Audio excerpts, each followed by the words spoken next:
Quiconque peut vous ennuyer devient votre maître, il ne peut vous ennuyer que lorsque vous vous permettez d'être dérangé par lui. Épithète 2. S'ils disent du mal de vous sur le terrain, corrigez-vous sinon, riez. Épithète 3.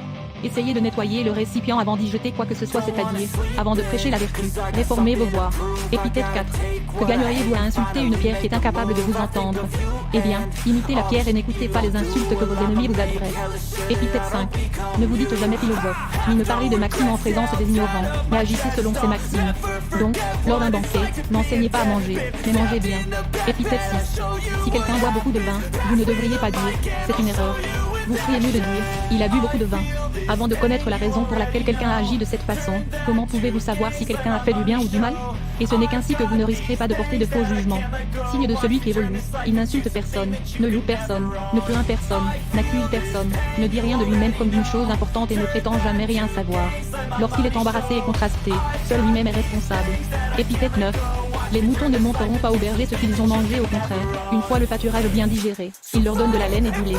De la même manière, vous ne devez pas gaspiller parmi les belles maximes ignorantes, essayez de les digérer et de les montrer par vos actes. Épithète 10. Face à toute action, considérez les antécédents et les conséquences, et seulement après, mais seulement après, commencez à l'exécuter. Si vous ne le faites pas, grande sera votre joie au début, puisque vous n'avez pas pris soin des difficultés qui suivent. Quelque temps plus tard, lorsque ces difficultés, une à une, se présenteront, vous abandonnerez votre tâche d'une manière honteuse. Épithète 11.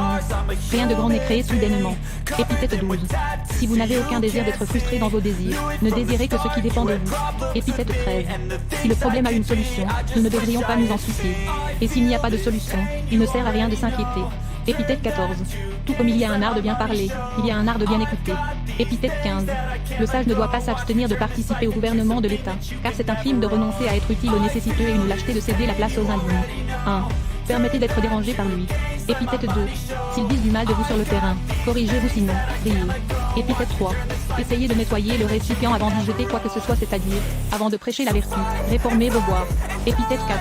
Que gagneriez-vous à insulter une pierre qui est incapable de vous entendre? Eh bien, imitez la pierre et n'écoutez pas les insultes que vos ennemis vous adressent. Épithète 5.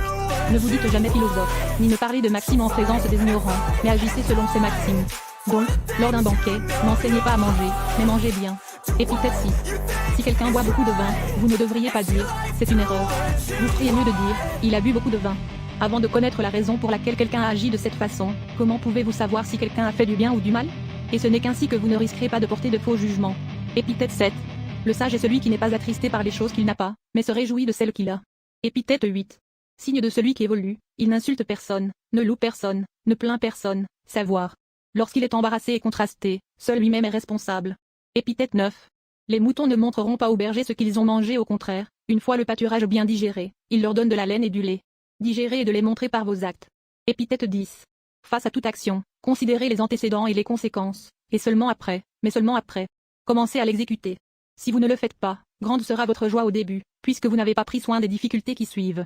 Quelque temps plus tard, lorsque ces difficultés, une à une, se présenteront, vous abandonnerez votre tâche d'une manière honteuse. Épithète 11. Rien de grand n'est créé soudainement. Épithète 12. Si vous n'avez aucun désir d'être frustré dans vos désirs, ne désirez que ce qui dépend de vous. Épithète 13. Si le problème a une solution, nous ne devrions pas nous en soucier. Et s'il n'y a pas de solution, il ne sert à rien de s'inquiéter. Épithète 14. Tout comme il y a un art de bien parler, il y a un art de bien écouter. Épithète 15. Le sage ne doit pas s'abstenir de participer au gouvernement de l'État, indigne. Épithète 16. Ce sont les difficultés qui montrent les gens. Épithète 17. Si vous ne pouvez pas bien parler d'une personne, il vaut mieux ne rien dire. Épithète 18. Les gens sont émus et dérangés non pas par les choses, mais par leurs opinions à leur sujet. Épithète 19. Les mots les plus graves et les plus fréquents sont ceux que l'imagination nous fait nourrir. Épithète 20. Quelle est la première chose à faire qui commence à philosopher? Rejeter la présomption de savoir. En fait, il n'est pas possible de commencer à apprendre ce que l'on suppose savoir. Épithète 21. L'excès de choléra engendre la folie. Épithète 22. Le malheur teste les amis et découvre les ennemis. Épithète 23. Lorsque vous avez décidé qu'une chose doit être faite et que vous la faites, n'évitez jamais d'être vu en train de le faire, même si une foule peut probablement juger cela inapproprié. Car si vous n'agissez pas correctement, évitez l'acte lui-même si vous agissez correctement. Cependant, pourquoi craindre la mauvaise censure? Épithète 24. Un flatteur ressemble à un ami, comme un loup ressemble à un chien. Veillez donc à ne pas admettre par inadvertance dans votre maison des loups affamés au lieu de chiens de garde. Épithète 25. Ne vous attardez pas sur vos exploits ou les dangers que vous aurez vécus, vous ne pouvez pas vouloir que les autres prennent autant de plaisir à vous écouter qu'à leur raconter. Épithète 26. En un mot, il se défie comme s'il était un ennemi dont il craignait divers pièges. Épithète 27. Les plaisirs rares sont ceux qui nous enchantent le plus. Épithète 28. Ne cherchez pas le bonheur à l'extérieur, mais en vous-même, sinon vous ne le trouverez jamais. Épithète 29. Tout endroit où quelqu'un est contre sa volonté est, pour ce quelqu'un, une prison. Épithète 30.